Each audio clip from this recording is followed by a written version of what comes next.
Queridos alumnos, queridas alumnas, ¿cómo están? Dios les bendiga. Es un gusto saludar a cada uno de ustedes.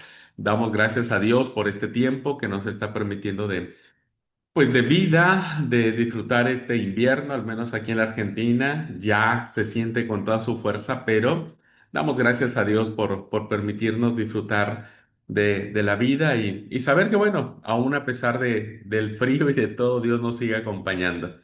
Pues bienvenidos y bienvenidas sean a su clase de Introducción al Antiguo Testamento. Bueno, como ustedes saben, estamos en una etapa introductoria. Estamos tratando de analizar los aspectos históricos que ya vimos.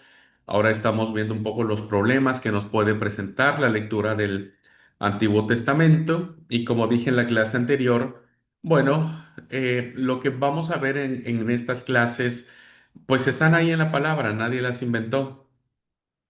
Y de alguna manera, pues tenemos que dar pues respuesta o tratar de explicar por qué se da esa situación.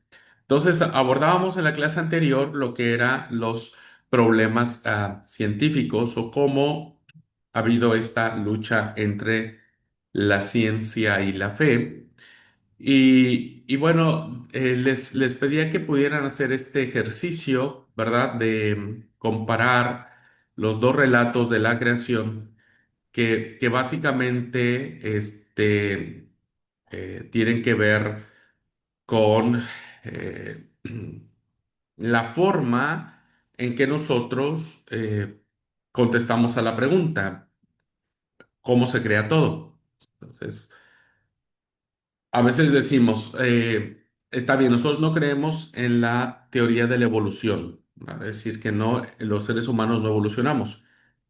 Y entonces, ¿cuál es la respuesta que nosotros damos de cómo fuimos creados los seres humanos? Y bueno, dijimos, pues del polvo de la tierra, ¿no? Entonces, decimos que el hombre fue formado del barro, del polvo de la tierra, y la mujer fue formada de la costilla del hombre, ¿no? Esa es como que nuestra respuesta. El problema está que cuando leemos el primer relato de la creación, no nos dice eso, ¿no? No nos dice eso. Y el relato de la creación nos dice, el primer relato nos dice que fuimos creados al instante y por la palabra de Dios. No nos dice que fuimos creados del polvo. Entonces, la pregunta que alguien nos diría, bueno, ¿quién tiene la verdad? ¿Quién tiene la razón, ¿no? De cómo fuimos creados? Bueno, voy a compartir la pantalla, para, para continuar en donde nos quedamos.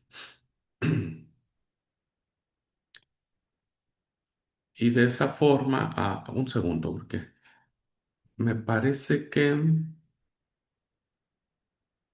voy a tener que hacerlo así. Ok, ahí está.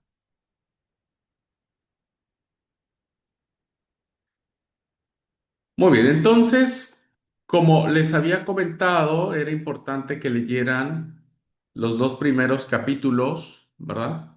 Los dos primeros capítulos de la Biblia. Entonces, vamos a mirar cómo los dos relatos de la creación son diversos, uno el otro, en estilo literario, en su forma de concebir al mundo, incluido el ser humano. Y entonces, espero que ustedes hagan ese ejercicio para sacarle mucho mayor provecho a nuestra clase. Les había dicho cuáles serían las diferencias, ¿no? Y las coincidencias que podemos encontrar en este relato.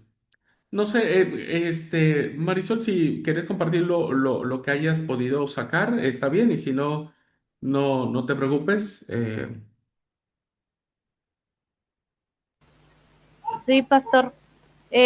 Por ahí la que más me llamó la atención, pues el primer relato dice que Dios creó varón y varona, como que ahí está, como que ya estaban los dos, perdón, como que creó los hombres y mujeres, sería hombre y mujer. Y el segundo relato, que primero Adán, desde primero Adán y luego de la costilla Adán creó a Eva. Por ahí es el que más la diferencia que más me llamó la atención. Ok, gracias, gracias Marisol. Bien, vamos a ver, aparte de esta diferencia que Marisol muy atinadamente observó, ¿verdad? Vamos a ver algunas más y ahora que toquemos la que su compañera compartió, bueno, la explicamos mucho más. Bien, vamos a empezar diciendo, hermanos, antes de esto, si ustedes hicieron el ejercicio, podríamos llegar a la conclusión de que no hay ninguna coincidencia, ¿verdad? Que ninguno de los dos relatos se parecen. Supongo que podríamos estar de acuerdo con esta afirmación. Creo que queda de mayor evidencia las diferencias que existen entre estos dos relatos. Bien, vamos a centrarnos un poco entonces en este apartado que tiene que ver con las diferencias. En el primer relato de Génesis capítulo 1, voy a decirlo así para no meternos en los otros versículos, diríamos, capítulo 1 y capítulo 2, ¿verdad? Entonces, en el primer relato que está en el capítulo 1, este relato parte de una situación que se origina por el caos, por las tinieblas, por la oscuridad, y algo muy interesante, que todo el relato está invadido por agua, ¿no? Entonces estamos ante la presencia de una cosmogonía acuática. Ustedes, si leen el relato, queridos alumnos, se van a dar cuenta que hay mucha agua, ¿no? Entonces, por ejemplo, voy a hablar del capítulo 1, el versículo 2 dice, el Espíritu de Dios se movía sobre la faz de las aguas. Luego, versículo 6, haya expansión en medio de las aguas y separe las aguas de las aguas. Versículo 7, y separó las aguas que estaban debajo de la expansión de las aguas que están debajo de la expansión, y fue así. Versículo 9, dijo Dios, júntense las aguas que están debajo de los cielos. Versículo 10, y a la reunión de las aguas llamó mares. Eh, y si usted sigue leyendo más, ¿no? Se van a dar cuenta que hay mucha agua en este relato.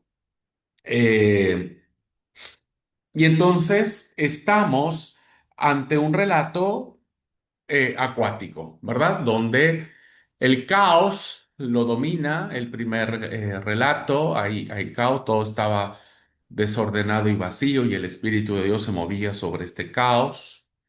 Y lo primero entonces que vemos en el relato de la creación son la luz, ¿no? Por el efecto de las tinieblas. Y entonces hay como un espacio de 6 días, ¿no? Hay como una sucesión de eventos de 6 días que mediante la palabra de Dios y a través de un proceso de separación se dan estos días. Entonces, en el día primero, ¿verdad? Dios crea la luz. En el día segundo se crea el firmamento donde se separan las aguas superiores de las inferiores. En el tercer día se separa la tierra del mar y se crea la hierba y los árboles frutales. En el cuarto día se separa el día de la noche y se crea el sol, la luna y las estrellas. En el día quinto se crean los animales marinos y los pájaros. Y en el día sexto encontramos a los animales terrestres y al final del día encontramos la creación del hombre y la mujer, ¿verdad? Y finalmente el relato se cierra con un descanso, ¿verdad? Un descanso que se le conoce como el séptimo día y después se llamará el sábado. Bien, pues esta es, hermanos, como la parte metodológica o pedagógica que utiliza el autor bíblico para explicarnos cómo se crean los cielos y la tierra. El primer relato de la creación, como ustedes saben, parte del primer versículo, versículo 1, que dice, en el principio creó Dios los cielos y la tierra. Entonces, este versículo nos sirve básicamente de título, ¿verdad? De título a lo que va a venir posteriormente en la narración. Entonces, la creación, queridos alumnos, bajo la visión del autor de este primer relato, pues nos permite ver cosas interesantísimas, que como dije, todo está dominado por el agua. A diferencia, ¿verdad? Antes de eso, podemos advertir unos detalles curiosos que tendríamos que tratar de empatarlos, ¿verdad? La existencia de la luz como realidad autónoma que se crea el día primero es independiente de la luz del día que hoy nosotros conocemos como la luz de día dada por el sol, la luna y las estrellas, que se van a crear hasta el día cuarto. Entonces, evidentemente, hermanos, lo que se cree en el primer día es una creación teológica, porque en esta lucha que existe entre la luz y las tinieblas, que eran básicamente las formas que antiguamente se tenía para desarrollar los conceptos de las divinidades o de las deidades, ¿verdad? Eh, se entendía que la luz, más bien al revés, que las tinieblas, la oscuridad, nunca podría prevalecer contra la luz, ¿verdad? Entonces, la luz siempre se ha asociado a las divinidades, ¿verdad? Por su fuerza que tiene, por su presencia que tiene. Entonces, lo que el autor del primer relato nos está diciendo en el primer día no es que se crea la luz que ahora nosotros tenemos en el día, diríamos, porque sabemos que esa luz es creada o formada o nos llega, perdón, a nosotros mediante los rayos solares y que evidentemente en el movimiento de rotación que tiene la Tierra, pues tenemos el día y la noche. Por lo tanto, esta diferenciación de luces, ¿no? Ya nos plantea en sí mismo que este relato no tiene que ver con un manual de ciencias físicas o astronómicas, ¿no? Sino más bien tiene que ver con una esencia teológica. Dios es la luz, ¿verdad? Dios va a poner orden en el caos, Dios va a estar por encima del caos y Dios va a vencer las tinieblas. En la mentalidad judía, ¿verdad? Que es donde se desarrollan estos relatos. Evidentemente pretenden con toda fuerza y sin ninguna duda decirle a sus lectores que el que crea y el que forma y el que tiene poder y autoridad no son las deidades babilónicas, no son las deidades asirias, no son las deidades sumerias, no son las deidades egipcias, sino que el Dios verdadero, ¿verdad? Representa esa luz que pone orden en medio del caos. Bueno, entonces si entendemos, hermanos, que el primer día tiene una fuerte y profunda connotación teológica más que física o astronómica, bueno, nos damos cuenta en otro pequeño detalle es que en el tercer día, perdón, en el tercer día, sí, en el tercer día se crean la vida vegetal, ¿verdad? Es decir, antes de que se cree el sol, se crean todo lo que es lo verde, los árboles frutales. Eso se crea en el tercer día. Ahora, sabemos hoy por los informes científicos que las plantas para que puedan vivir, para que puedan existir, para tener la clorofila que les permite su crecimiento y su reproducción, sí o sí necesitan los rayos del sol, ¿verdad? Entonces, hoy esta es una ley de las ciencias que las plantas necesitan el rayo del sol para poder crecer y desarrollarse. Si aplicamos este criterio científico a la Biblia, pues evidentemente sí vamos a encontrar un choque fundamental, porque no podría ser. Sin embargo, no existe este choque, porque finalmente, hermanos, el autor bíblico, insisto, no tiene la intención de poder, estar haciendo una tesis de doctorado sobre biología, ¿no? Así que estos detalles confirman el peligro y la imposibilidad de conciliar los modelos científicos antiguos, es decir, con estas formas de creación que eso era lo que concebían los autores bíblicos con estos modelos científicos hoy. No los podemos conciliar, no los podemos amalgamar porque, insisto, tienen propósitos e intenciones diferentes. ¿Ok? Ahora, si nosotros lo comparamos con el segundo relato, nos vamos a dar cuenta que es algo diametralmente opuesto. ¿Por qué? Porque en el primer relato dijimos, nos presenta el autor una realidad acuática, hay mucha agua, mucha agua. Hay una repetición constante de esta idea del agua, ¿verdad? Pero el relato nos sitúa en un mundo, en una cosmovisión de tierra, ¿verdad? En el segundo relato no encontramos agua, no hay agua. Dice el capítulo 2 del 4 en adelante, dice, cuando el Señor Dios hizo tierra y cielo, aquí ya vemos claramente que hay otro relato, ¿verdad? Que nos sirve como título, porque el capítulo 1 versículo 1 dijo, en el principio creó Dios los cielos y la tierra. En este segundo relato dice, cuando el Señor Dios hizo tierra y cielo. O sea, va a decir, voy a explicar ahora en un segundo relato cómo Dios hizo la tierra y el cielo. Dice, no había aún matorrales en la tierra. Otra vez, repite tierra, dice. No brotaba hierba en el campo porque el Señor Dios no había enviado lluvia, no había agua, ¿verdad? A la tierra. Ni había hombre que cultivase el campo y sacase un manantial de la tierra para regar la superficie del campo. Vean ustedes que en estos versículos encontramos de manera constante la palabra tierra. No hay lluvia. Y si se dan cuenta, parece ser que en este inicio del relato ya hay personas creadas. ¿Ah? Ya hay personas creadas.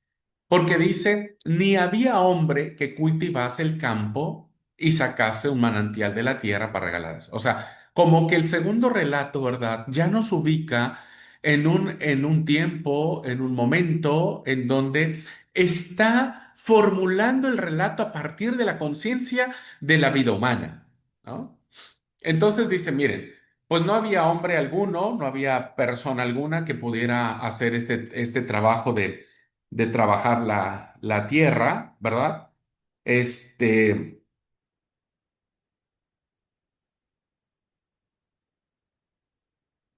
entonces, les voy a contar cómo sucedió todo esto.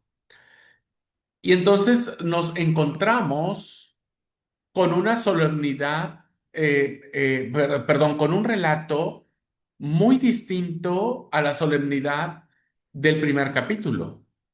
Porque el primer capítulo, hermanos, es poderoso, es majestuoso. Hay una cadencia, ¿no? Y fue la mañana del primer día, fue la mañana del segundo día, y dijo Dios, hágase tal cosa, y las cosas fueron hechas, y fue la mañana y la tarde del tercer día, y dijo Dios, hágase tal cosa, y fue la mañana y la tarde y la mañana del quinto día, y dijo Dios, hay un movimiento, hay mucha fuerza, hay mucha impronta por parte del primer relato de la creación. Hay toda una belleza, hay un, lo digo con la seriedad de la palabra, un espectáculo maravilloso de la creación, ¿no? No, ojo, no creándose las cosas de manera instantánea, ¿eh? Porque evidentemente, para quienes puedan seguir una línea literalista de la creación, pues parece ser que se tardó el Señor 24 horas para crear todos los animales o 24 horas para crear todos los árboles frutales y demás. Pero hay esta cadencia y esta fuerza que tiene el relato bíblico. Pero cuando saltamos de capítulo, ese relato vibrante, poderoso, creativo y demás, cede el puesto a un relato con una simplicidad diríamos, voy a decirlo también así con mucho respeto, o sea, con la seriedad de la palabra, con una simplicidad maravillosa, ¿verdad? ¿Por qué? Porque en el segundo relato no nos encontramos con todo este destello de luces, de creación, de mil cosas. A diferencia del primer relato donde nos encontramos a una cosmogonía acuática, el segundo relato nos plantea una cosmogonía terrestre. Porque, aunque se supone que el mar existe por todo el efecto que puede dar el fenómeno de las nubes y de la lluvia, pues no se le nombra, no hay agua en el segundo relato, ¿no? Y entonces, incluso vean cómo al autor del segundo le llama más bien la atención la ausencia de agua y dice, porque el Señor Dios no había enviado lluvia a la tierra ni hombre que sacase agua de un manantial, o sea, no había agua por ningún lado, ¿no? A diferencia del primer relato donde había aguas por todos relatos, nos encontramos entonces a una cosmogonía terrestre. Evidentemente, hermanos, todas estas dos cosmogonías o estas dos formas de ver y de concebir la creación, pues difieren una de la otra. Entonces, antes de que se cree cualquier ser vivo en el segundo relato, a diferencia del primero, el primero se crea todo, se crea la luz, se crean la hierba, el sol, la luna, las estrellas, los campos, los animales acuáticos, los animales terrestres, los pájaros, y después se crea el hombre en el primer relato. En el segundo relato, antes de que ningún ser vivo sea creado, vegetal o animal, Dios va a crear al varón. ¿No? A diferencia del primer relato, Dios crea al hombre y a la mujer al instante, en el preciso momento. No hace ninguna pausa, no hay nada entre medio. Y dijo, hagamos al hombre a nuestra imagen y semejanza. A imagen y semejanza, Dios los creó, varón y hembra los creó. ¿Verdad? O sea, allí, en el sexto día, en el poder de su palabra, Dios crea a ambas personas, ¿verdad? Por igual, en el mismo instante. Pero en el segundo relato, Dios va a crear primero al varón, que en este caso se llamará Adán. Y sabemos que es a través de este proceso de la tierra. Recuerden, estamos ante una cosmogonía terrestre. Se utiliza la tierra, se utiliza el barro y Dios forma al hombre y demás. Bueno, una vez que Dios forma al hombre, sopla en él aliento de vida, lo planta en un jardín que Dios lo hace. Fíjense, el primer relato no nos habla de ningún jardín o huerto del Edén, como se le conoce, o jardín del Edén, como otros le denominan. En el primer relato no hay eso, no hay ningún huerto, es la creación de todo. Acá sí, aquí Dios le hace un jardín, ¿verdad? ¿Por qué un jardín? Esa sería la pregunta. ¿Será que toda la tierra era el jardín o era una forma de espacio que Dios crea para que el hombre, y si Dios lo plantó en el huerto o en el jardín del Edén? Es decir, Dios ya lo había hecho todo, diríamos, ¿no? Así que el hombre llega y se instala, y cuando hablo de hombre estoy hablando del varón. Entonces, le dice Dios, bueno, cuida el jardín. Bueno, le dice Dios, anda, ponele, cuida del jardín, ¿no? El hombre se siente solo, dice, pues no había nadie con sus características. Entonces Dios aprovecha y dice, bueno, ok, te voy a moldear algunas cosas y utiliza la arcilla, nuevamente tierra, ¿verdad? Y forma las fieras, los pájaros, para que les sirvan de compañía. Incluso le pide que les ponga nombre. Pero el relato sigue siendo tan, no tiene esa fuerza del primer relato, ¿no? Entonces dijo, bueno, pues como no había cómo solucionarle el problema a Adán, ¿no? A este hombre, entonces Dios va a crear a la mujer en segundo término. Es decir, hay un periodo, entendemos, de tiempo prolongado entre que se cree el hombre y se crea la mujer. Y entonces Dios la toma, dice el relato, a partir de una costilla de Adán. Y entonces Dios la moldea, la forma, la arma, ¿no? Evidentemente con todas las diferencias que nosotros sabemos lo que implica una mujer.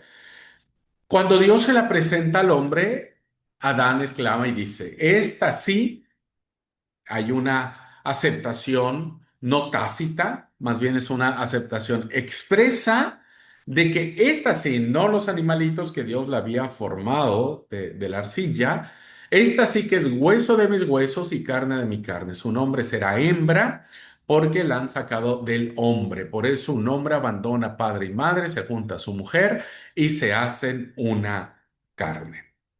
Vean ustedes entonces, hermanos, que en el primer relato, cuando se crea al hombre y a la mujer, no hay ninguna exclamación por parte de ninguno, ni siquiera del hombre. Se acepta tácitamente su creación. Y es en el segundo relato donde hay un monólogo por parte del hombre, hay palabras por parte de Adán respecto de la creación de Eva. Ahora, hagamos una pausa para poder plantear el problema, diríamos. Acá, hasta este momento que estamos viendo, ya nos damos cuenta que son dos relatos muy diferentes el uno del otro. Entonces, déjenme plantear la pregunta de este modo. ¿Quién dice la verdad? O sea, ¿cuál realmente es la verdad? Fuimos creados al instante, ¿no? Y fuimos creados el hombre y la mujer solo por el poder de la palabra de Dios. ¿O fuimos creados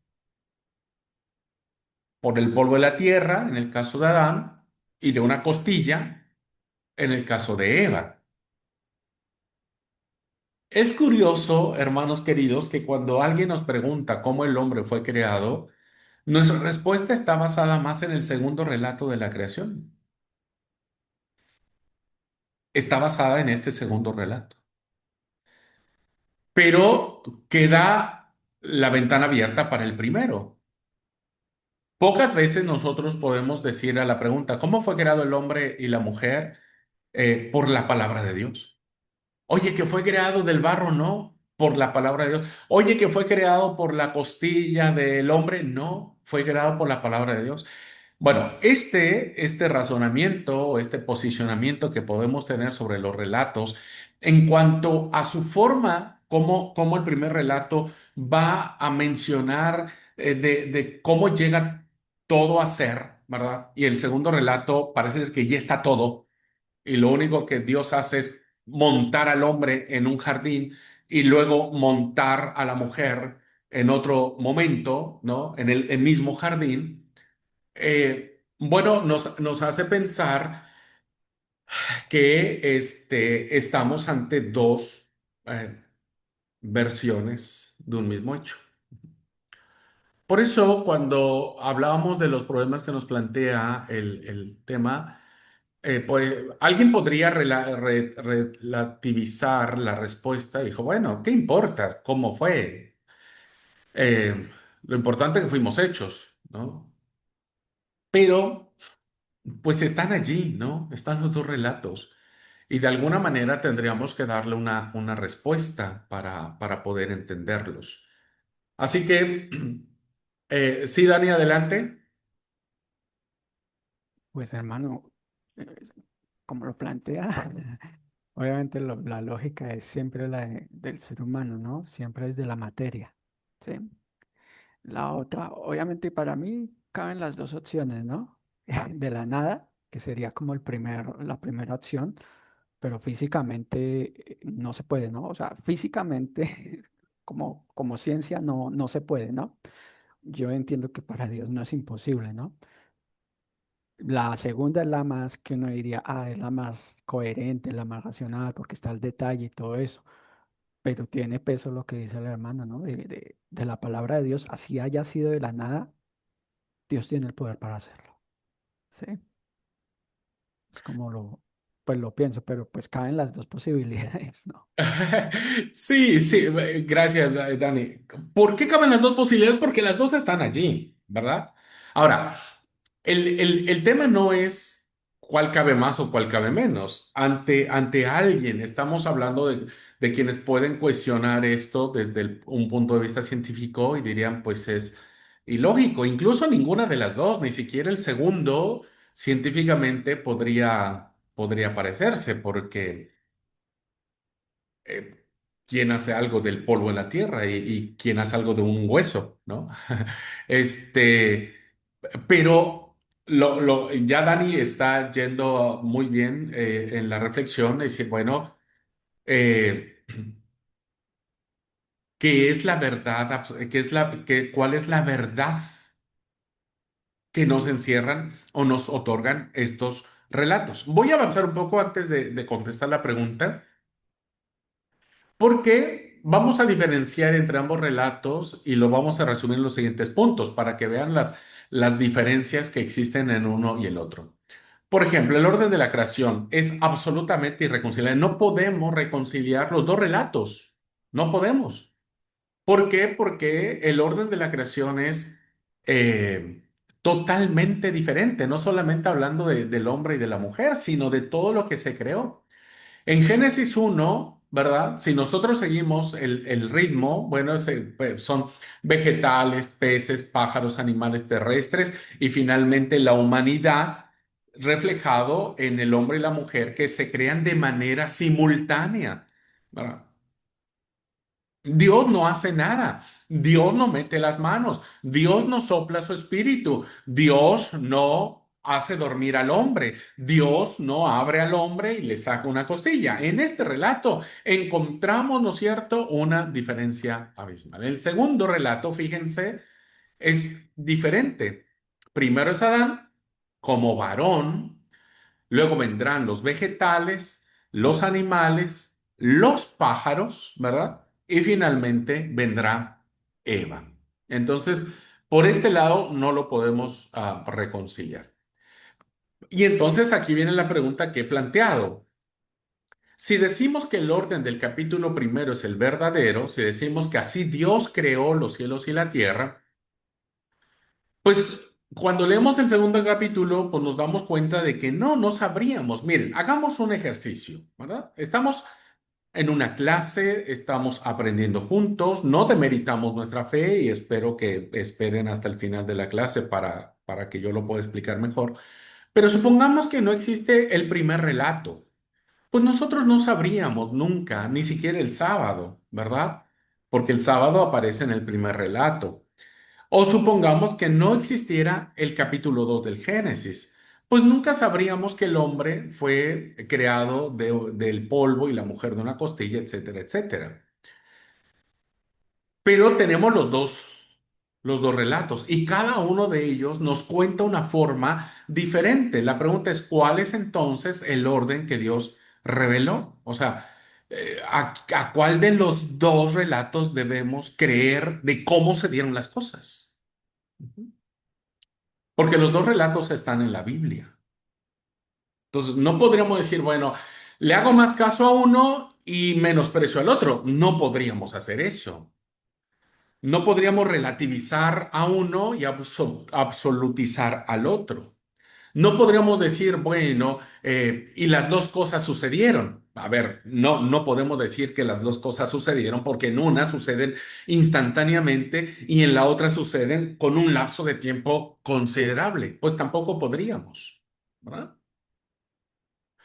Entonces, este problema, cuando ya lo hilamos fino, alguien diría, Abraham, vos te complicas un montón. No, no me complico. Recuerden, debemos ser estudiantes serios de la palabra y debemos abordarla y debemos pedirle a Dios sabiduría, pues para tratar de entender, ¿no? En la medida de nuestra posibilidad de lo que el Espíritu nos revele, pues cómo es esto.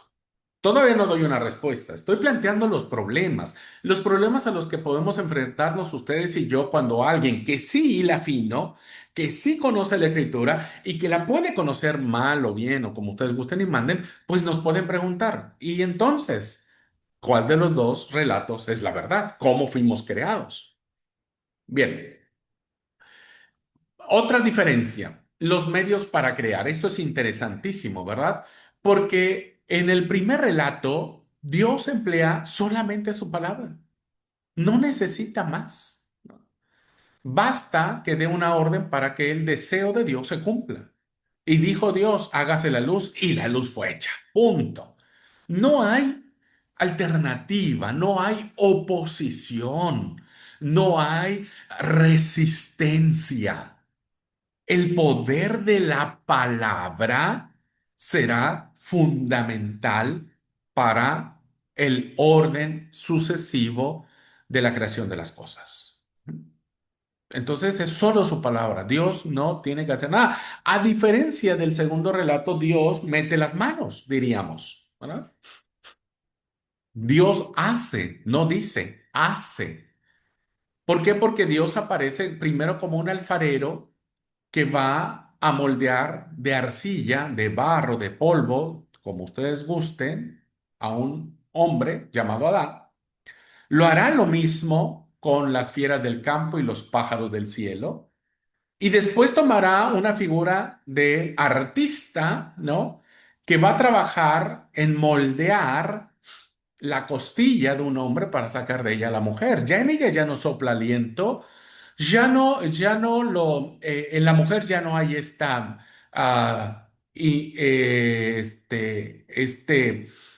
transmitirle el espíritu de vida. Parece ser que cuando sale y Dios le entrega al hombre, ya tiene vida, diríamos, ya es creada con alma, con esencia. Pero vean, hermanos, cómo en el segundo relato el autor nos hace ver las manos de Dios, ¿no? En el primer relato, el autor del primer relato no nos hace ver sus manos, sino nos hace ver su palabra. Ujú. Y entonces en el segundo relato, evidentemente, hay un compromiso. Ahora, ¿esto tiene un efecto teológico muy fuerte? Sí, ¿verdad? Y ahora lo comento. Dani, adelante, amigo. Y es que los dos relatos son, bueno, no sé, para mí todavía siguen siendo complejos, ¿no? En el sentido de, em, bueno, pues hace unos años yo creía así, todo en el poder de la palabra, digámoslo así, porque no tenía un conocimiento de pronto más técnico. Luego pasé al segundo, obviamente hay un poco mayor detalle, ¿no? Porque del primero lo que a mí me surge la duda, bueno, listo, creó Dios en 7 días, ¿no? Puede que haya sido así como lo dice el hermano, poder de su palabra, como yo le a veces le digo a mi hija, no sé si fue en segundos, en lo que haya sido, no está escrito, ¿no? Pero también hay un punto donde dice que al séptimo día descansó. ¿Descansó de qué? Sí, sí, fue todo hecho por poder de su palabra, ¿de qué descansa, no? Ahí hay como algo. Alguna vez leí, entre todo lo que he leído en mi vida, leí que el uno era como la descripción, como la descripción general y la otra era como la otra narración, es como la creación específica, ¿no? Que ahí es donde en teoría diría encajaría, ¿no? Pero aún así es muy, pues para mí todavía es muy complicado que encaje porque hay diferencias de orden, de tiempo, de lo que está explicando el hermano, ¿no? Del enfoque, de la parte temática, del propósito, bueno, hay todavía muchas cosas que chocan y uno dice, no, pero como que no me cuadra esta parte, pero en esta sí, pero en otra, entonces que aún no hay como a la imaginación y pues yo no creo que sea así, ¿no? Tiene que haber alguna explicación, Ok. así sea simple, pero tiene que haber una explicación lógica, ¿sí? O- ok, Dani, ok. Bueno, voy a ver si la explicación que yo puedo dar, que como dije al principio de esta unidad temática, no pretendo tener la razón y la autoridad ni nada por el estilo. Recuerden que estamos ante una problemática que se puede ver de distintos matices, de distintos colores, ¿verdad? Este, lo que yo puedo empezar a decir en aras a lo que Dani preguntaba acerca cómo este es más general y este más específico y tratar de reconciliar ambos relatos. En lo particular, mi muy humilde punto de vista es que los relatos no se hicieron para reconciliarlos. Los relatos no deben entenderse a la luz de cómo empatar y responder esta pregunta de que por fin, ¿cómo fuimos creados? ¿Por la palabra o por el barro y la costilla, ¿no? Son relatos independientes que ahora voy a explicar al final de esto que estoy planteando. Solo lo dijo allí como para empezar a plantear una propuesta o una pista de solución. Son relatos independientes, ¿ok? Al ser relatos independientes, entonces tienen propósitos teológicos diferentes, que ese es allí donde radica el poder y la fuerza del relato de la creación. Permíteme avanzar un ratito y ahora cierro esta idea. Solo como dije, para ir como poniendo el piso de hacia dónde quiero llevarlos. Ahora, volvamos a los medios para crear, ¿verdad? Uno diría, bueno, si son relatos independientes, pues evidentemente tienen un propósito y una intención diferente. En el primer relato, evidentemente, lo que el autor nos quiere decir es que Dios no necesita a nada ni a nadie para crear. ¿Me explico? Los relatos, hermanos, recuerden que se escriben en medio de una sociedad profundamente religiosa, donde las culturas, las civilizaciones con las que Israel convive, pues son culturas, son civilizaciones que cada una de ellas tiene sus propias historias de creación, ¿verdad? De cómo fueron creados los cielos, la tierra y todo, porque evidentemente el hombre cuando ejerce su derecho de observación se da cuenta y pregunte, bueno, ¿quién creó todo esto? Entonces, cada cultura ha dado su propia explicación y entonces hay culturas que tienen que ver con la lucha entre deidades, que tiene que ver con dioses, ¿no? Que enojados con sus criaturas los mandan a mundos oscuros y demás. Entonces son respuestas que se dan basadas en sus propias divinidades. Ahora, Israel cuando desarrolla su propia conciencia teológica de ser un pueblo elegido por Dios, por Yahvé, evidentemente tiene que dar una respuesta clara y contundente ante la pregunta que le hacen a este pueblo llamado Israel diciendo, ¿y vos quién pensás que lo hizo, no?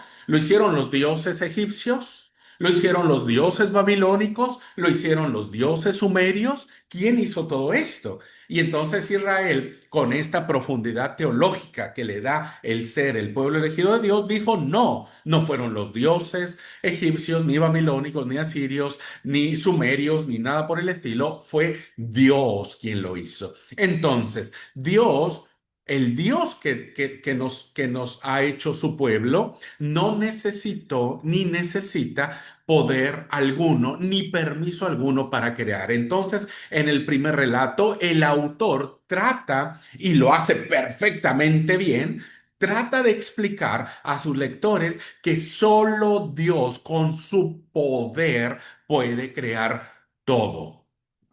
No tiene dioses intermedios, no necesita pelearse con otras deidades, no necesita pedirle permiso a nadie, sino tiene todo el poder. Ahora, el segundo relato, que es independiente del primero, hay otro autor bíblico que, movido por el Espíritu Santo, dice, Dios no es el Dios de los dioses paganos que miran a su creación desde lo lejos, que están sentados allá en realidades diferentes y que incluso hay deidades que terminan castigando a su creación, que terminan lastimando a sus humanos, ¿no?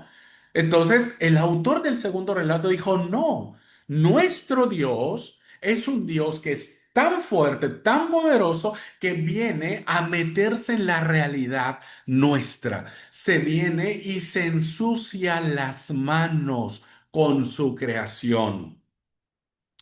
Usted no vive aquí en Misiones, ¿no es cierto? Pero los que vivimos aquí en Misiones sabemos lo que es la tierra colorada, la tierra roja, la tierra que ensucia, la tierra que si vos llevas una remera blanca y por aquellas cosas alguien te salpica de tierra, olvídate, no sale más esa tierra colorada. ¿Sabe lo que es ensuciarse las manos? Si tenés que hacer una figura, si tenés que hacer algo, sabes lo que es ensuciarte las manos. Básicamente, este relato, hermanos, no es científico, este relato es teológico y entonces el autor del segundo relato dijo, nosotros tenemos un Dios que está comprometido con su creación y que está dispuesto a ensuciarse las manos. Nuestro Dios es un Dios que se mete en la historia, no que castiga a su creación, no es un Dios que mira con ira y con odio a los que creó.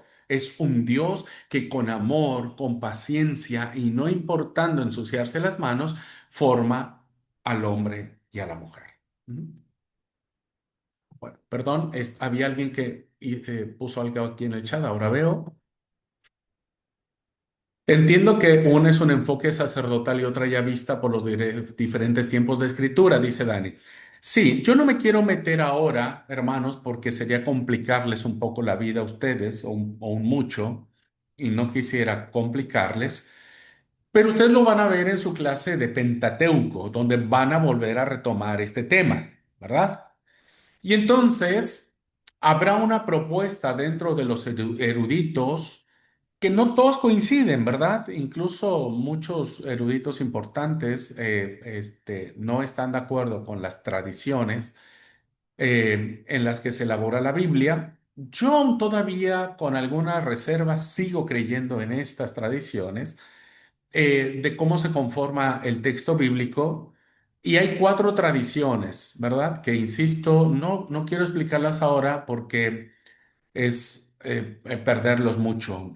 Vamos a tratar de no, para no complicarles, pero bueno, tenemos la tradición que se llama eloísta, hay una tradición eloísta, hay una tradición yavista, hay una tradición sacerdotal y hay una tradición deuteronomista, ¿verdad? Y se dice que, solo para no dejarlos con la duda, se dice que estas cuatro grupos de personas, déjenme decirlo así, o estas cuatro tradiciones, fueron los que le dieron lugar al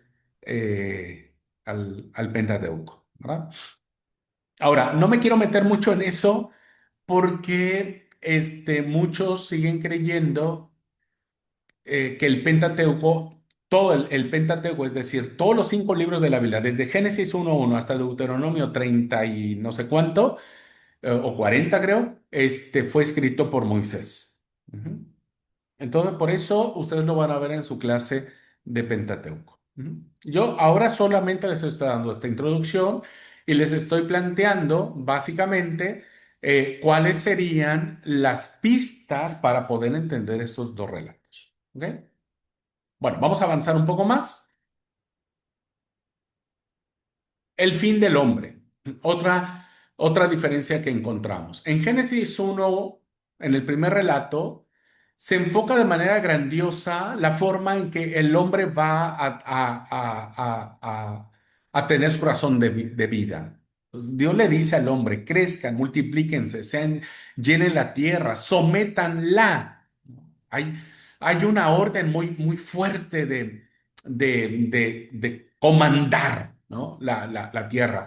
Dice, dominad los peces de la mar, las aves de los cielos y todos los vivientes que raptan sobre la tierra. El propósito del hombre y de la mujer, en este caso, ambos, es ¿no? Son dueños de la tierra, diríamos, ¿no? O sea, son, en el sentido de mayordomía, un mayordomo en cierto sentido es dueño de las cosas porque tiene que cuidar de ellas como si fueran propias. Entonces, hay un enfoque muy fuerte de un programa de futuro que se abre al progreso, a la conquista del mundo como tarea encomendada a Dios. Conquisten el mundo, sométanlo, dominen todo. Es un programa que va siempre abierto, siempre en constante movimiento. Hoy, desafortunadamente, esta instrucción que Dios le dio al hombre fue antes de que éste cayera, ¿no? En el pecado. Hoy, desgraciadamente, vemos claramente que el hombre va en esta función, pero desafortunadamente está manchado por el pecado. Entonces, muchas veces el hombre ha ido creciendo, multiplicando, sellando la tierra, la somete y la domina, pero con propósitos no acordes a Dios. Pero entonces vean cómo en el fin del hombre y de la mujer es eh, ejerzan autoridad, ¿verdad? Lo hiciste poco menor que los ángeles, dijo el salmista, y lo pusiste para que se enseñoreara de toda la tierra. Este relato que evidentemente planta teológicamente la función del hombre que es hecho a imagen y semejanza de Dios, ¿verdad? Que eso dice el primer capítulo, hecho imagen y semejanza de Dios, va a ser a alguien que va a ejercer señorío sobre la tierra. A diferencia del capítulo 2 o del segundo relato, este se va a concentrar en límites más modestos y la función que tiene el hombre en el jardín es guardar y cultivarlo, porque Dios lo plantó allí. O sea, Dios ya había hecho y ahora el hombre no tiene este carácter generalesco, ¿no? Si usted me permite la palabra. Tiene un carácter más modesto, más tranquilo, más de entrega, más de permanecer y pertenecer al jardín. Esa es la clave en este relato, ¿no?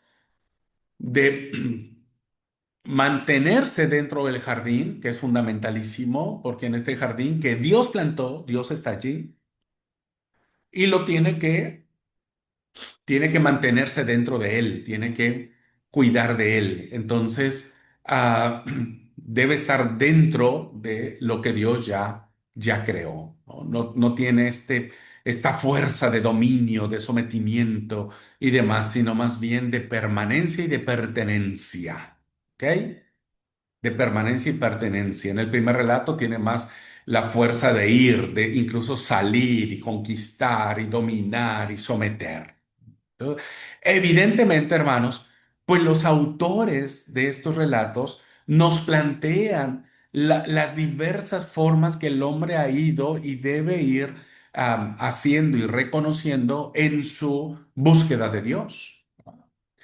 Hoy nosotros que somos cristianos, que tenemos la imagen de Dios, que fuimos creados a la imagen de Dios, varón y hembra, ¿verdad?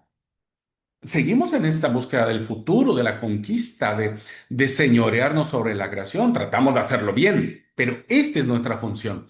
Por el otro lado, buscamos pertenecer y permanecer dentro del jardín, ¿no? De este símbolo de la presencia de Dios. Entonces, por un lado, nos abrimos hacia el futuro y por el otro lado, nos mantenemos dentro de. Hay otra clara diferencia entre uno y otro y tiene que ver la relación entre el hombre y la mujer, que esto es fundamentalísimo. En el primer relato, hermanos, los dos, hombre y mujer, son creados al mismo tiempo y ambos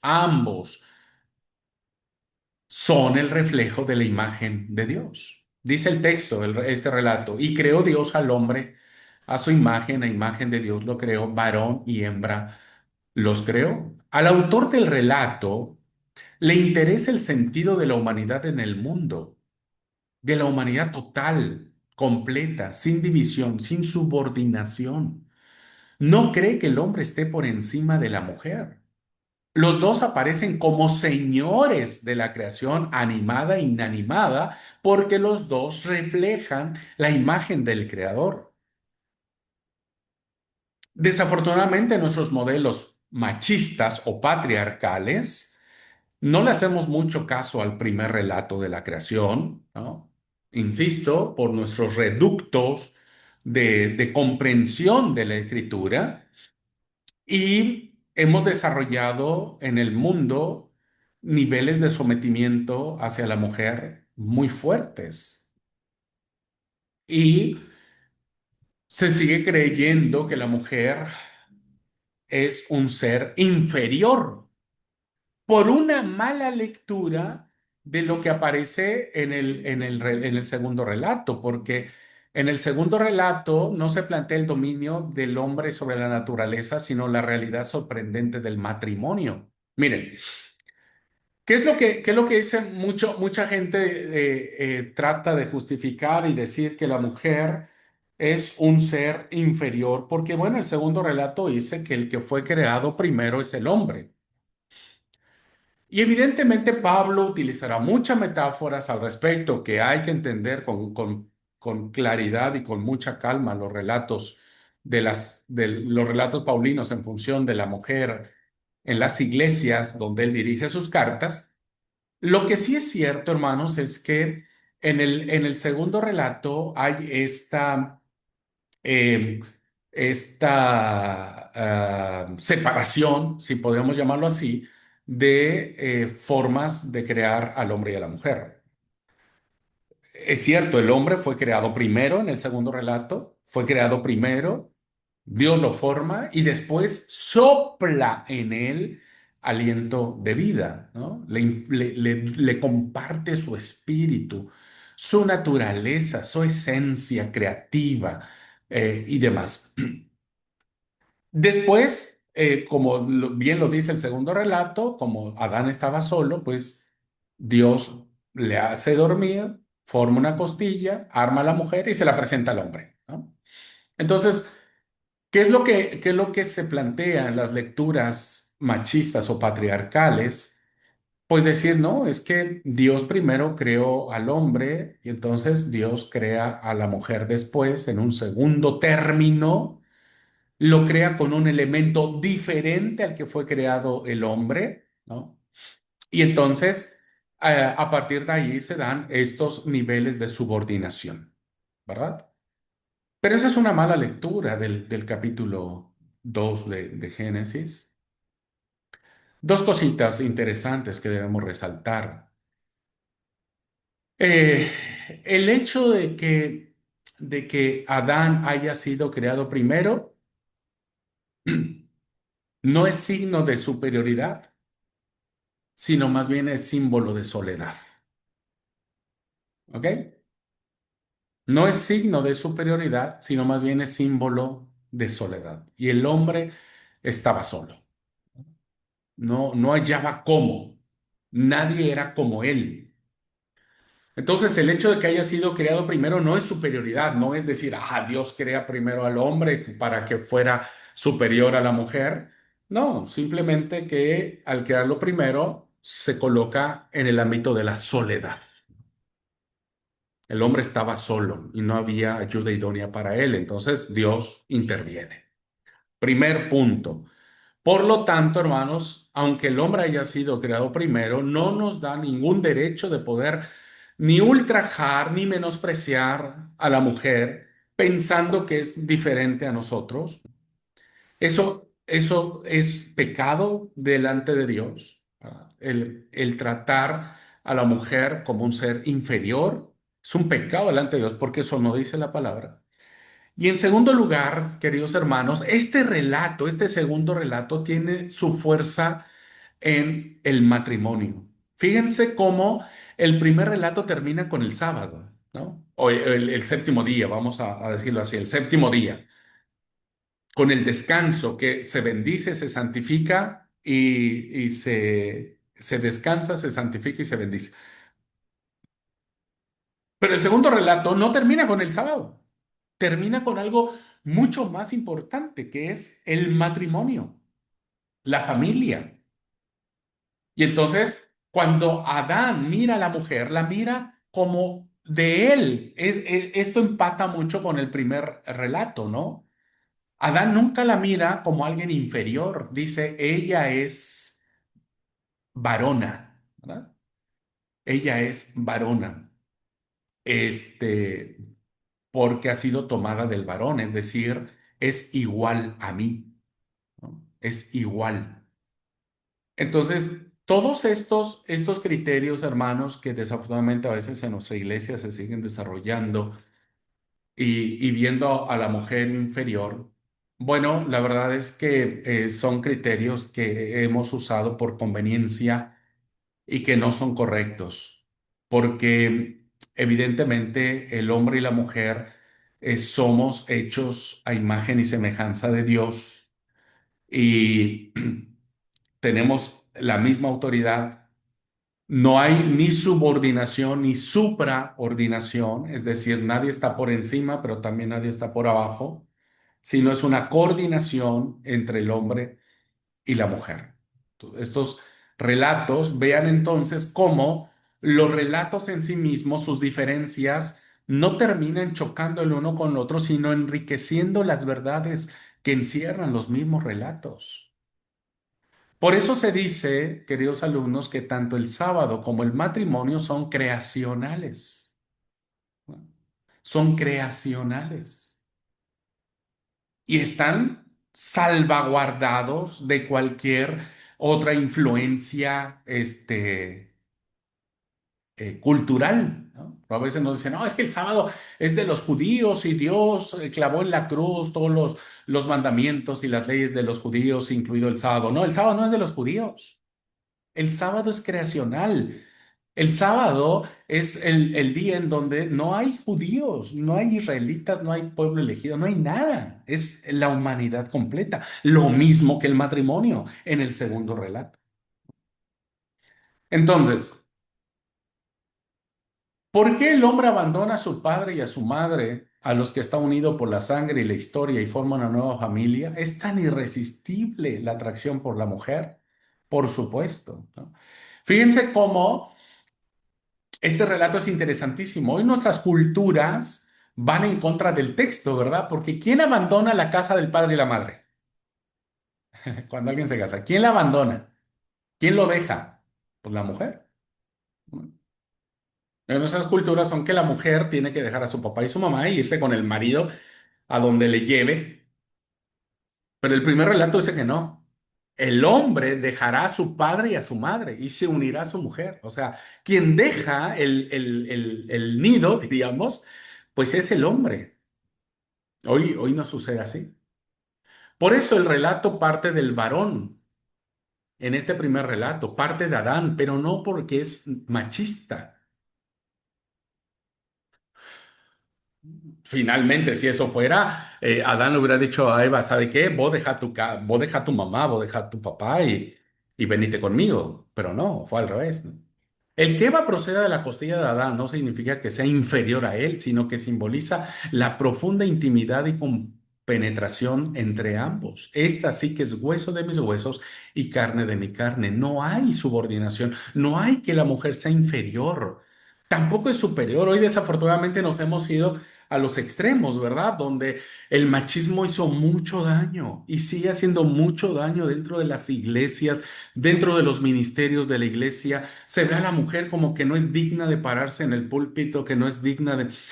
Usted puede decirme cualquier texto que usted quiera. Dígame lo que quiera de Génesis 3 en adelante. Dígame lo que quiera y discútamelo. Y dígame, pero Abraham, aquí hay un versículo que dijo Pablo y acá Brandy hay otro versículo que no sé qué, que nos va. Discútame lo que quiera, pero lo que usted no va a poder bajo ninguna circunstancia sostener que el capítulo 1 y el capítulo 2 del libro de Génesis, donde están sentadas las bases creacionales de aquellas bases que aún el pecado no ha tocado, pues lo que no va a poder o no vamos a poder sostener, ¿verdad? Es que en estos relatos haya algún indicio de inferioridad o de superioridad. No hay patriarcalismo aquí, no hay machismo aquí, no hay en el primer relato que Dios le diga al hombre, che, vos, varón, como sos la cabeza ahí, de tu casa, entonces vos sos el que tiene que ordenar, mandar, gobernar, ordenar, y la mujer se tiene que callar. Realmente en el primer relato, a los dos se les llama señores de la gracia, a los dos, hombre y la mujer. Entiendo que el machismo, hermanos, ha hecho mucho daño dentro de nuestras culturas, de nuestras familias. Este, muchos matrimonios sufren por los efectos machistas de los varones, ¿verdad? Que vemos a la mujer a veces solo como objeto sexual. Incluso había un dicho antiguo, ¿no? En mi cultura y en México dicen que la mujer solamente sirve para el petate y para el otate. Quiere decir que la mujer solamente sirve para cocinar y para tener relaciones sexuales. Ahí nada más, para eso sirve. Entiendo que esos fenómenos que aún persisten, hermanos, persisten en muchas de nuestras reacciones, de todos. Bueno, hoy vemos un movimiento feminista que está haciendo el mismo daño, ¿verdad? Este movimiento feminista agresivo, ¿no? Am, que termina, con el debido respeto, termina haciendo y siendo lo mismo que critican del patriarcalismo que le llaman, ¿no? Hoy la mujer ha querido sacudirse el yugo del hombre, ¿no? Y pretende o quiere estar por encima de, pero evidentemente, hermanos, ninguno de los dos forma parte de los principios creacionales, ¿no? Ambos son. Ambos son ayuda, complemento. Ambos están en profunda intimidad. Ambos, hombre y mujer, ¿verdad? ¿Usted piensa que Dios escucha más las oraciones del hombre solo porque tiene genitales masculinos? Si eso pensaría alguien, la verdad que estaríamos muy errados de la comprensión de la Escritura. Por supuesto que no pasa por ahí, hermanos. Los autores bíblicos nunca pretendieron hacer una diferencia basada en los genitales, ¿verdad?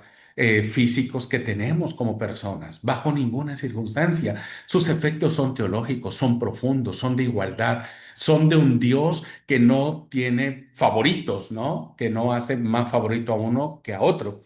Es un Dios que otorga su espíritu y su poder a ambas personas. Bueno, déjenme aquí, alguien dijo algo en el chat. Dani dice, el mismo Señor Jesús lo dijo, en el principio no fue así. Por supuesto, ¿por qué? Porque los principios creacionales son lo más importantes. ¿Ok? Al menos en esos dos principios tenemos el sábado y tenemos la familia, ¿ok? El matrimonio como principios creacionales. Bien, esta búsqueda de un ser con el que puede identificarse explica el orden tan distinto en que Génesis 2 presenta la creación. O sea, realmente el segundo autor, el autor del segundo relato, perdón, trata la creación, sí, pero la va a hacer en el marco más del hombre y de la mujer. Por eso, ni el trabajo en el jardín, ni los otros seres animados llenan plenamente la existencia de Adán, porque está solo, ¿verdad? Por eso yo dije, no es superioridad, es soledad. La aparición final de Eva supone, porque así lo demuestra el texto, no hay más, ya después del capítulo 2 no hay más, supone que Eva pone el punto culminante y la solución al problema. Entonces, la creación de la mujer viene a completar la soledad y la soledad deja de existir. Entonces, hay una compenetración profunda, espiritual, ¿no? Que coloca al hombre y a la mujer. En este sentido, ya podemos decir que Adán y Eva van a representar la humanidad completa, la humanidad total.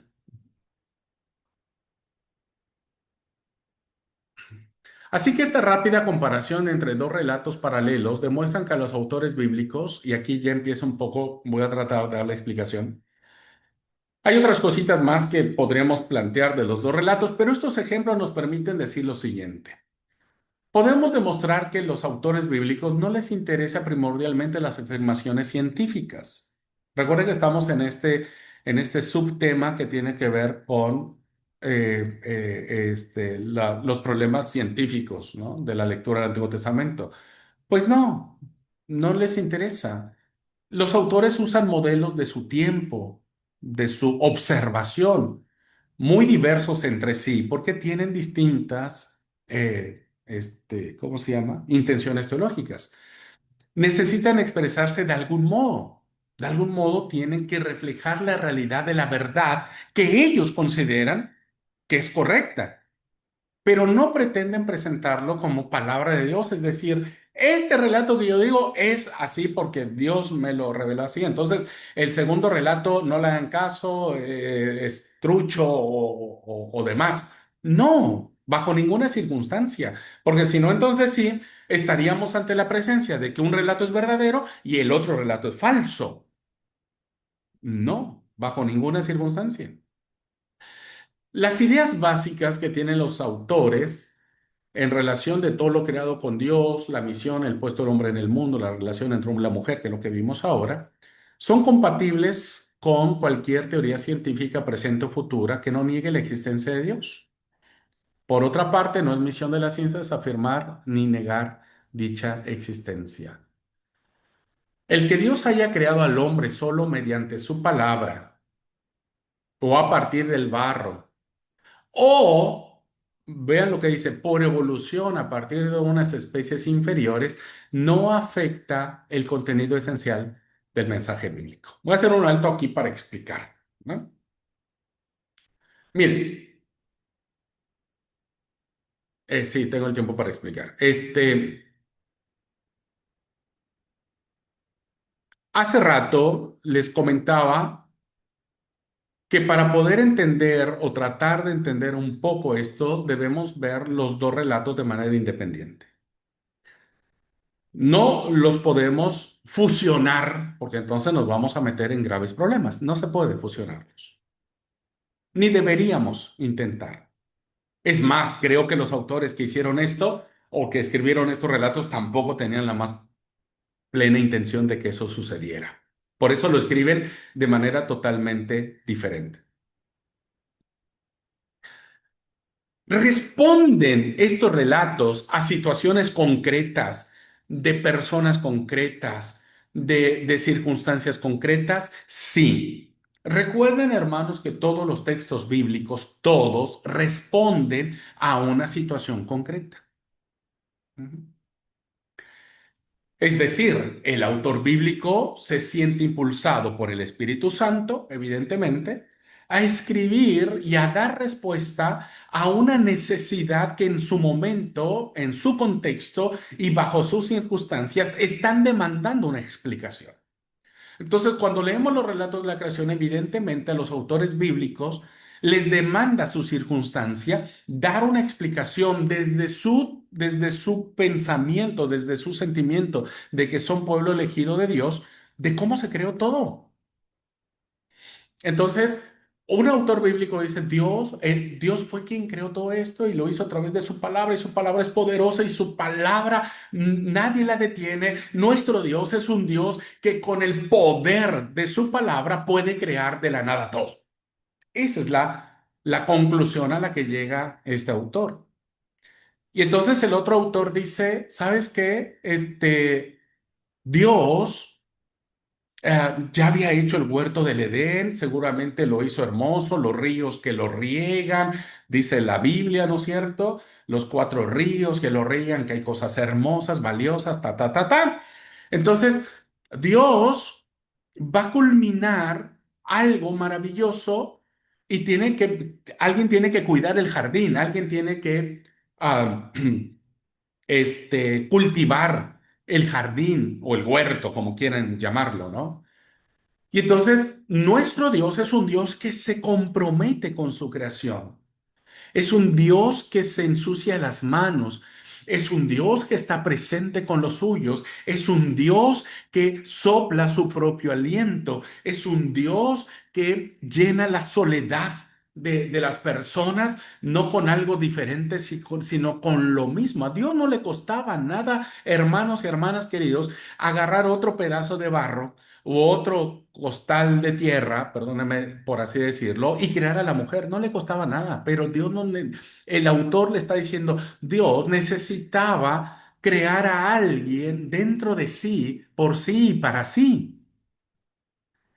Entonces, estas afirmaciones de decir qué relato dice la verdad no corresponde, hermanos, porque los dos están diciendo lo mismo de una verdad.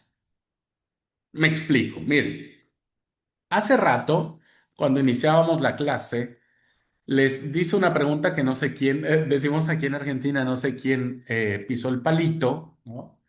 O quién cayó en la trampita que les hice.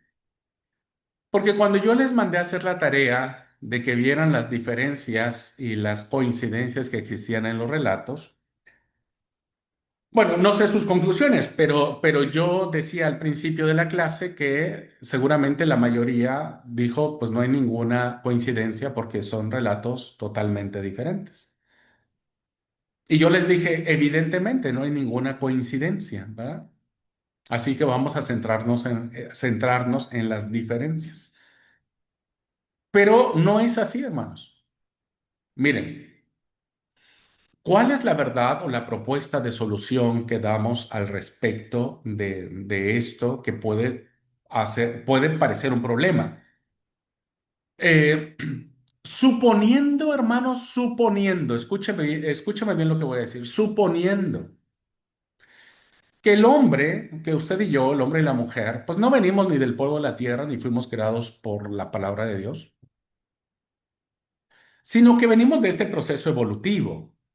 Entonces, suponiendo que usted y yo venimos de, como dice la teoría de la evolución, ¿no? De un espacio acuático.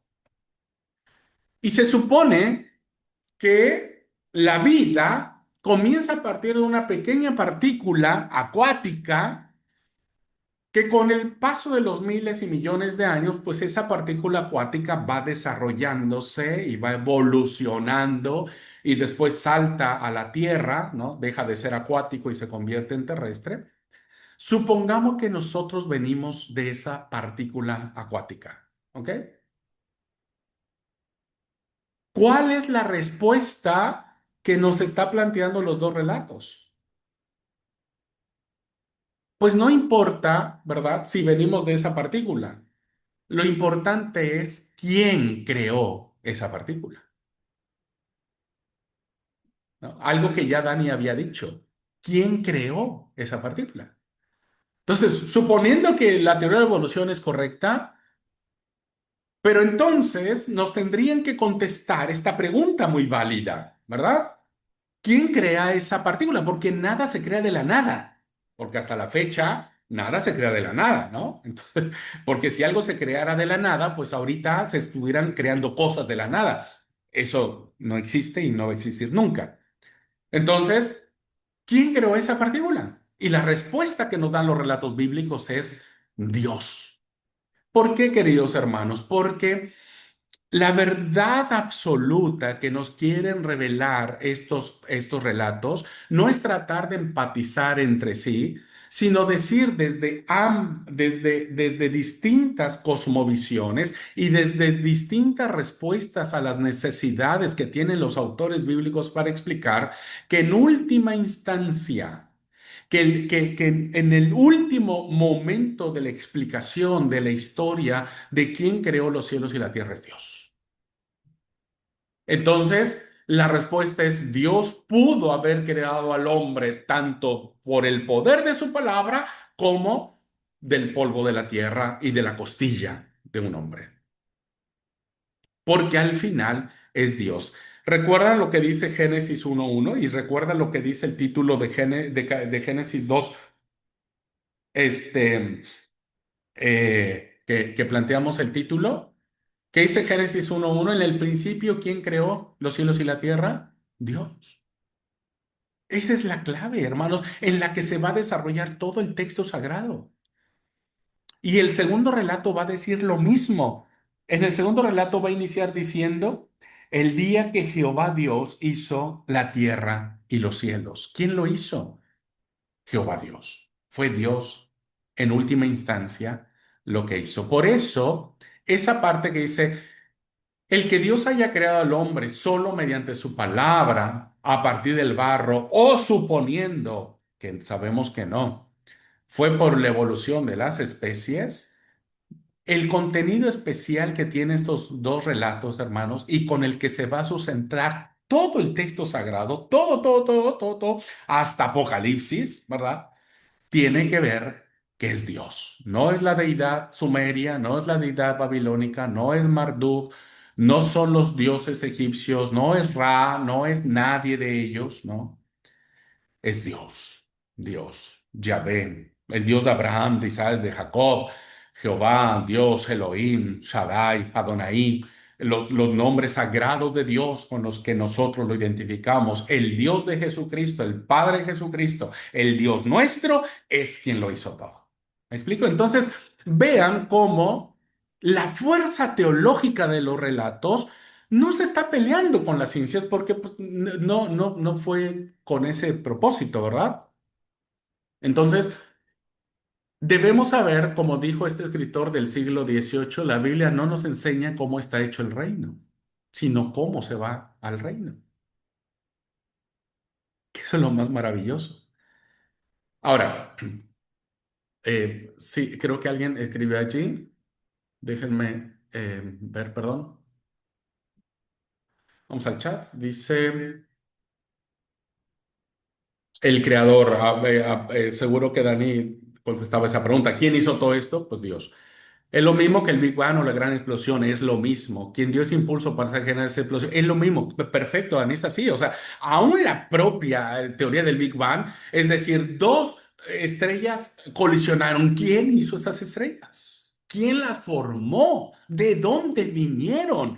Como dicen, hace miles de años, miles, no importa, váyase a los miles y miles y miles y miles de años que usted quiera. Siempre va a haber un inicio, siempre va a haber un principio, siempre va a haber una partícula, por más pequeña que haya el universo, que le haya dado sentido a todo. Por más, esa partícula, la pregunta es quién la creó y la respuesta que nos da la palabra es Dios, ¿no?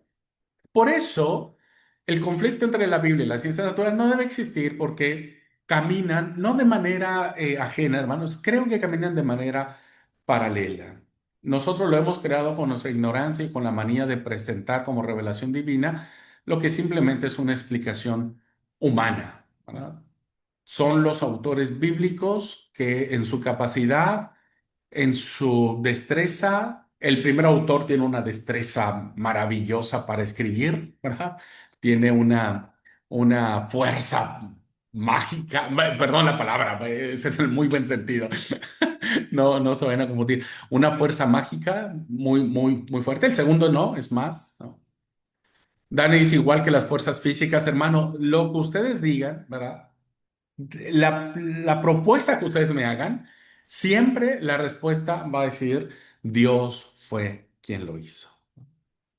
Así que bueno, hermanos, la propuesta que hacemos entonces como pista de solución, pues es, no es tratar de fusionar los relatos y este dice la verdad y este no, este miente y este es así. Así realmente fuimos formados, así no fuimos formados. Simplemente estamos viendo la interpretación que cada autor bíblico tiene sobre la realidad que se le presenta y contesta de una manera hermosa, bella y poderosa. La pregunta, ¿y quién creó todo esto? ¿No? Y evidentemente la respuesta es inequívoca y es Dios. A partir de ahí, de esta realidad divina, será todo lo demás. Todo, todo. Vendrá después la caída, Dios diciéndole al hombre y a la mujer no coman aquí, Dios sacándolos del huerto, Dios hablando con Caín, Dios enojado por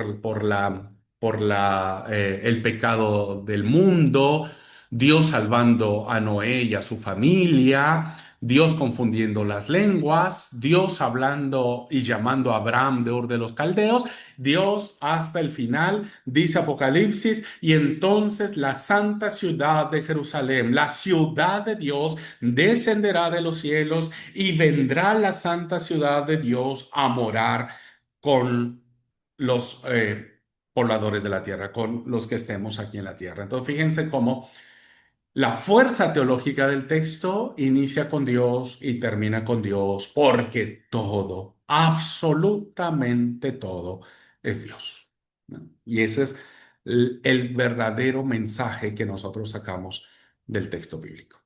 ¿Ok? Bueno. Y es así como terminamos este primer acercamiento que tuvimos sobre los problemas científicos que podría alguien plantear, y espero que hayamos podido encontrar o haber podido, yo me pude haber dado a entender sobre cómo encarar este dilema. ¿Ok? Bueno, ¿alguna pregunta, hermanos, hermanas queridos? ¿Alguna pregunta, duda, comentario, por favor? De Sí, mi adelante. parte, perdón, siguiendo. Sí, sí, Marisol, adelante. Adelante. No, que es más sencillo de lo que parecía. Tenía un envuelto en mi cabeza, pero sí, eh, uno tiene que enfocarse en la verdad que es Dios y no darle mucha vuelta, ¿no? Porque así donde surgen muchas problemas, muchas discusiones más que nada por ahí entre iglesias, entre hermanos mismos, algunos quieren tener la razón y enfocarnos en la única verdad, ¿no? Que es nuestro Señor Jesús, nuestro Dios. Y muchas gracias por la clase de hoy, estuvo muy linda, muy interesante. Que Dios les siga bendiciendo. Gracias, gracias, Marisol. Vos dijiste algo muy valioso que creo que resume muy bien la clase. A veces en lo sencillo está la sabiduría, ¿verdad? Solo que nosotros nos complicamos mucho el tema queriendo conocer mucho más a Dios o pretendiendo hacer muchas más elucubraciones de las que debemos tener. La respuesta es más sencilla y la verdad es mucho más hermosa que, que a veces las discusiones que planteamos. Gracias, Marisol. Arlet, adelante. Paz, hermano, buenas tardes. Ah, Arlet. Bueno, nosotros estamos aquí ocupados, pero en lo que escuchaba, tal vez, hermano, es porque o yo, uno de manera particular, cree que necesita explicarlo todo, ¿sí? Cree que necesita, que todo tiene algo profundo que debemos descubrir para hacerlo entender a los otros. Y empezando, por ejemplo, yo aquí con los niños.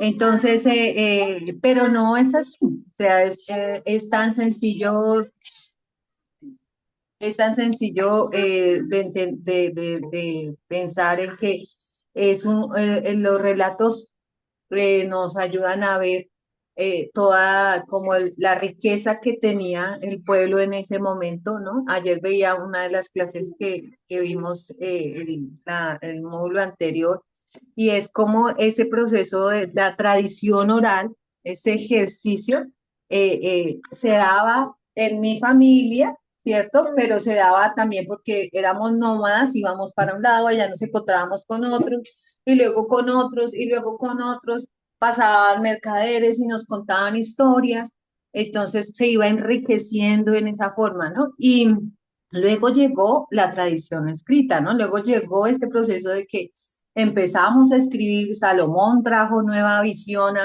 al pueblo y entonces, ay, tenemos que escribir. Entonces ya en ese momento, de pronto todo esto ya estaba, ya se había comunicado, ya se lo habían dicho, no sé, o sea, recreando uno en la mente puede llegar a pensar eso, ¿no? Pero lo realmente importante es que no todo necesita explicación, sino más fe, ¿sí? Y a veces a mi querido esposo, no todo tiene explicación, él quiere todo, que todo sea claro, pero a veces simplemente hay que creer y que confiar. Gracias, gracias, Arlet. La verdad que me encantó lo que dijiste. Y vos sabés que no lo había pensado y voy a robarte la idea para mis futuras clases, porque es cierto, es un comentario que no lo tengo registrado. Este relato no nace de la nada, viene ya de esta cosmovisión, ¿no? De un mismo pueblo que viene explicándose o trata de explicarse de dónde viene esto. Entonces, con las experiencias que ha tenido de Dios, ¿verdad? Con porque se cree que estos relatos se escriben hasta el exilio, imagínate vos, o sea, ya pasó mucho tiempo, entonces ya hay una conciencia plena, clara, entonces cuando llega la tradición escrita, específicamente en estos relatos, obvio que el pueblo los asume ya como suyos, ¿no? Ya es el texto fijado, pero evidentemente es un proceso de fe y de creer que así sucedió. Y lo que tanto vos como Marisol decían, sí, no siempre hay que tener mucha razón, hay que tener un poco más de fe. Bueno, muchas gracias. Bueno, cuídense mucho, un placer, buena tarde para todos. Chao. Bendiciones, hermana, hasta luego.